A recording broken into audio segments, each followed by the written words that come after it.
उपस्थित समस्त श्रोतागण बंधु और भाइयों, शीतल सैयद इस धरा पर पलने वाली हमारी मातृशक्ति माताएं और बहनें, पिता तुल्य हमारे बुजुर्ग, दूर दूर से आए हुए सभी अतिथिगण, सभी मानव, सभी संत समाज, सभी पवित्र आत्माएं, छोटे छोटे बाल गोपाल प्रेम करने बच्चों, आसन पर विराजमान मुख्य यजमान जी महाराज एवं एकपति जी महाराज,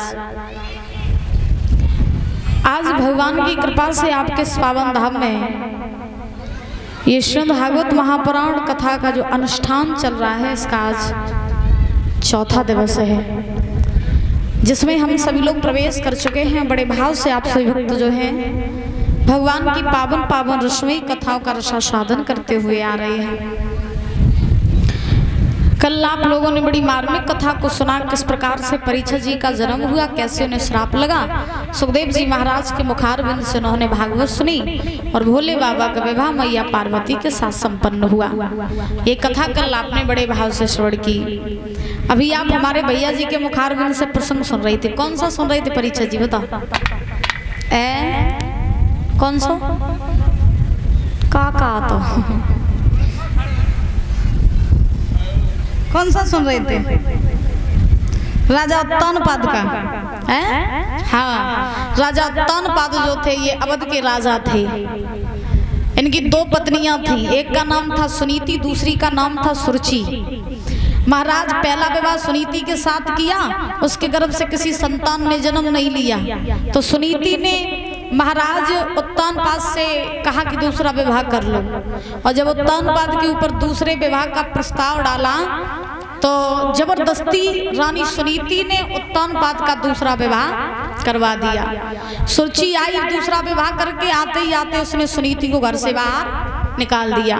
सुनीति खेतों पे जाके रहने लगी, झोपड़ी बना के। एक दिन मरने के लिए सुनीति जंगल में गई तो नारद जी ने कहा कि तुम मरो नहीं, तुम्हारे घर में संतान जन्म ले लेगी। सुखदेव जी महाराज विराजमान है, राजा परीक्षित को कथा श्रवण करा रहे हैं। हे राजन परीक्षित, एक समय की बात, राजा उत्तानपाद शिकार खेलने के लिए जंगल में गए, सुरुचि से पूछ गए। तो सुरुचि ने कही कि जइयो जंगल में ही सौत गाय मुड़िए तो फिर हड्डी को शर्मा बनाए देवे। हाँ, उत्तानपाद चले जंगल में शिकार खेलने, शिकार कोई नहीं मिला। महाराज लौट के अवध में आए, तब तक महल के जो फाटक थे वो बंद हो चुके थे। याद आया कि बहुत दिन हो गए बड़ी रानी से मिलने नहीं गए, तो बड़ी रानी से मिले आए चले। तो उत्तानपाद महाराज सुनीति के यहाँ पहुंचे। आधी रात का समय सुनीति ने दरवाजा खोला, अपने पति को महाराज बैठाया। उत्तानपाद को भूख लगी थी, जौ की रोटी खवाई। उत्तानपाद ने अपनी पत्नी की दशा देखी,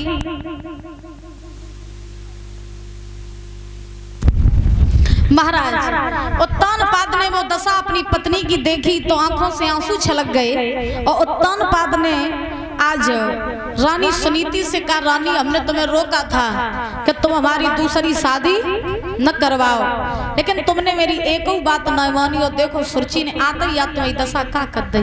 तो एक समय वो होता था जब हम सभा से आते थे तो तुम 56 प्रकार के व्यंजन बना बना के हमें खवाती करती थी। आज हम इतने दिनों बाद तुम्हारे घर आए, तुम जौ की रोटी खवाए रही हो और तुम्हारी ऐसी दशा हुई। सुनीति कहने लगी, महाराज हमारी किस्मत में जो है तो वो हमारे संग में हो, लेकिन तुम टेंशन न ले, हालचाल बताओ। सब बढ़िया, हालचाल पूछे। वही रात व्यतीत की उत्तानपाद ने रानी सुनीति के साथ। उसी रात्रि मैया सुनीति ने दादा गर्भ धारण किया। जैसे ही गर्भ धारण किया तो सवेरा जैसे ही हुआ तो रानी सुनीति ने उत्तानपाद से कहा, महाराज अब आप जाइए, क्योंकि अगर छोटी बहन को पता चल गया तो फिर वो आपको छोड़ेगी नहीं। आप जाइए यहाँ से, बहुत रुक लिए आप मेरे पास। दादा तन पाद चले महलों में आए और जैसे महलों में आए सो ठाड़ी रहे आग बबूला बहन करे यहाँ पे हाथ धारे और आंखी लाल पीरी करें। अच्छा पहली बात तो घरवाली रूठत नहीं और रूठ जाए तो ज्वालामुखी को रूप धर लेते। हाँ अब महाराज सुरची आग बबूला बहन ठाड़ी दादा। अब उत्तान पाद ने सुरची को देखो सो घबराए गए, बोले आज पक्का क्लास लगे है हमारी। उत्तान पाद गई, सुरची ने पूछी जब बताओ गए थे तुम शिकार खेलन रात भर गायब कहाँ रहे हैं, कहाँ रहे? हमें मालूम है कि तुम सौत के डेगा गए हते। और महाराज सुरची आज उत्तान पाद से बोली है सब रात मरिए हम तो इंतजार करते रहे और तुम रात भर रहे का और समझाए के बोली है कि रात राजा और कहाँ गए थे और मेरे चौपट खुले की बार रात राजा कहाँ गए थे चौपट खुले की बार।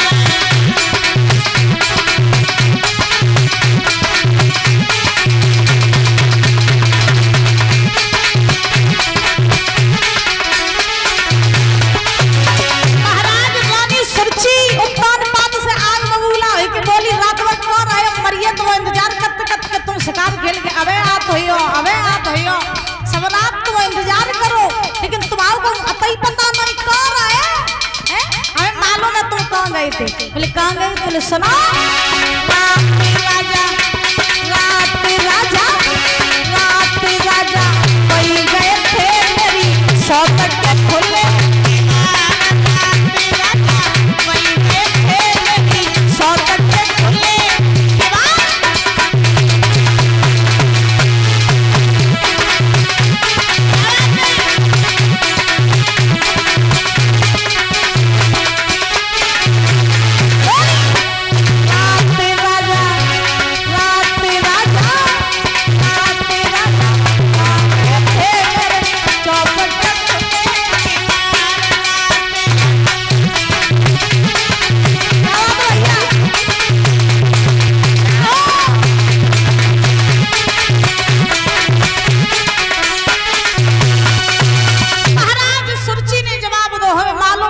वही गए थे सौत के डेगा वही गए थे।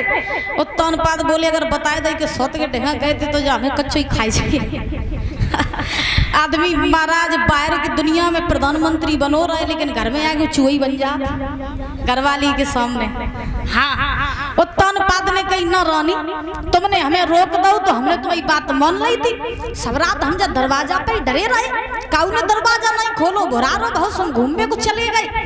हम तो तुम्हें इतना चाहते हैं कि तुम्हारी बिना आदेश के हम क्यों नहीं जा सकर। जो दो चार मीठी मीठी बातें करी सोई महाराज रानी पिघली। ले महाराज इसका मतलब है बहुत चाहते हैं। रानी सुरची भीतर लेकर के गई उत्तान पाद को। अब इधर सुखदेव जी महाराज समझा रहे हैं राजन परीक्षित। धीरे धीरे धीरे धीरे समय बीता। इधर रानी सुनीति ने गर्भ धारण किया झोपड़ी में और इधर महलों में महाराज सुरची ने भी गर्भ धारण किया। समय का चक्र बड़ा ही निराला होता है महाराज।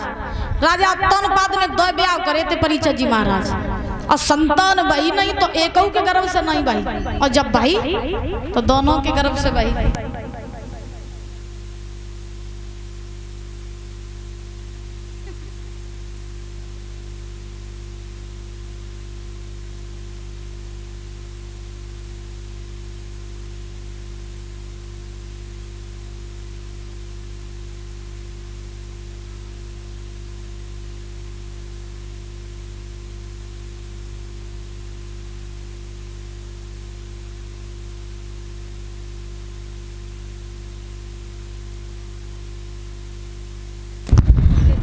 ये सुमित प्रजापति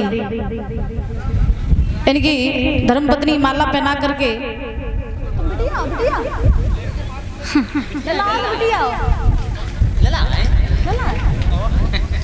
और क्या नाम है आपका? क्यों बेटा?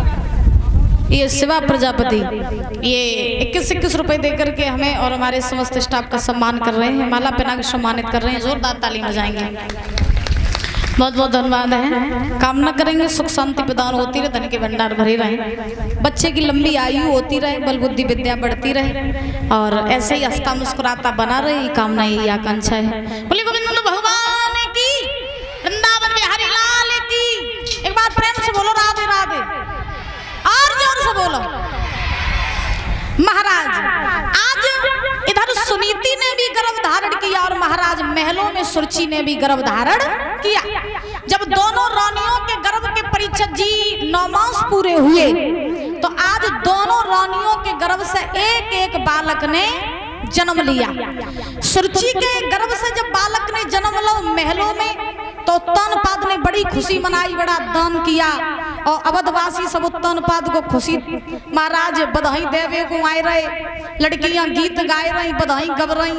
और इधर झोपड़ी में जब सुनीति के गर्भ से बालक ने जन्म लो तो मैया के पास कोई इतो न है जो बाकी पीड़ा को कोई बांट सके। और महाराज सुनीति जो है अकेले ही खुश हो रही, अपने बच्चे के मुख के तरफ को देख देख के अकेले ही गीत गाए रही, अकेले ही नाच रही। और का गाए रही सुनीति? बाबा